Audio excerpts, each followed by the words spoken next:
اور انسان کا سارا امتحان یہ ہے کہ وہ ہدا کو اختیار کرتا ہے یا ہوا کو اختیار کرتا ہے. یعنی خواہشات نفس کا غلام بن کر، اس کا تابع فرمان بن کر آدمی اللہ کے راستے سے ہٹ جایا کرتا ہے. اسی لیے حضرت داؤد علیہ السلام سے فرمایا جا رہا ہے، یا داؤد انا جعلناک خلیفۃ فی الارض فاحکم بین الناس بالحق ولا تتبع الہوی فیضلک عن سبیل اللہ. داؤد علیہ السلام اتنا بڑا جلیل القدر پیغمبر، اور جن کی حکومت، بادشاہی، نبوت، سارا کچھ، لیکن ان کو بھی حکم دیا جانا لا تتبع الہوی، نفسانی خواہشات کے پیچھے مت بھاگنا. فیضلک عن سبیل اللہ، کیونکہ اگر ایسا کرو گے تو وہ تم کو نفسانی خواہشات اللہ کے راستے سے بھٹکا دیں گی، اللہ کے راستے سے بھٹکا دیں گی، جنت کے راستے سے تمہیں محروم کر دیں گی. تو معلوم ہوا کہ سب سے بڑی رکاوٹ جو ہے انسان کے لیے سیدھے راستے پر چلنے سے، جو سب سے بڑی رکاوٹ ہے وہ کیا ہے؟ خواہشات نفس، اتباع ہوا. یہ ہے جو انسان کو اللہ بچائے غلط راستے پر لے جانے میں سب سے بڑا کردار ادا کرتی ہے. شیطان سے بھی بڑا کردار ادا کرتی ہے. تو یہ اس کو کسی طرح قابو کرنا ہے، خواہشات نفس کو قابو کرنا ہے.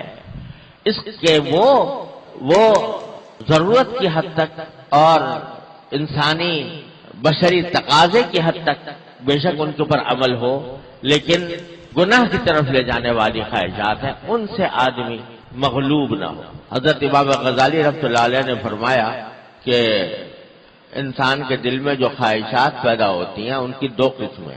ایک وہ ہے جو جائز خواہشات، وہ ہے حقوق نفس کے جائز خواہشات. بھئی بھوک لگ رہی ہے تو کھانے کو دل چاہ رہا ہے، یہ کوئی بری خواہش نہیں، یہ جائز خواہش ہے. نہ صرف جائز ہے بلکہ نفس کا حق ہے، اور اگر نفس کا حق ادا کرنے کی نیت سے کھاؤ گے تو انشاءاللہ ثواب بھی ملے گا کہ میں اپنے نفس کا حق ادا کر رہا ہوں. نیند آ رہی ہے رات کے وقت میں نیند آ رہی ہے اور سونے کو دل چاہ رہا ہے، یہ خواہش جائز ہے.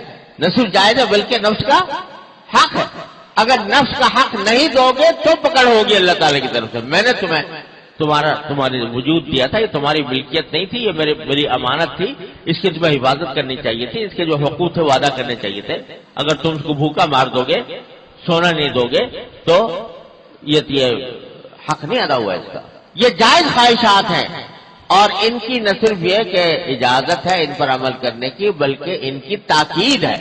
نبی کریم سرور دو عالم صلی اللہ علیہ وسلم نے صحابہ کرام کو جو رات بھر جاگتے تھے اور دن بھر روزہ رکھتے تھے ان کو منع فرمایا، نہیں، ان لنفسک علیک حقا، تمہارے نفس کا حق ہے تم پر، لعینک علیک حقا، تمہاری آنکھ کا تم پر حق ہے، ان لزوجک علیک حقا، تمہاری بیوی کا تم پر حق ہے، ان لزورک علیک حقا، تمہارے مہمانوں کا تم پر حق ہے.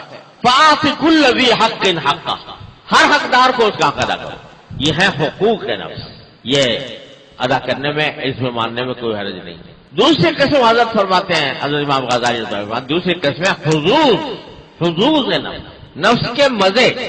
یعنی اگر وہ مزہ نہ اڑاتا آدمی تو کوئی نہ بھوکا مرتا، نہ کوئی بیماری لائق ہوتی، نہ کوئی اور تکلیف میں مبتلا ہوتا، لیکن مزے اڑانے کی خواہش نے اس کام کو کرا لیا.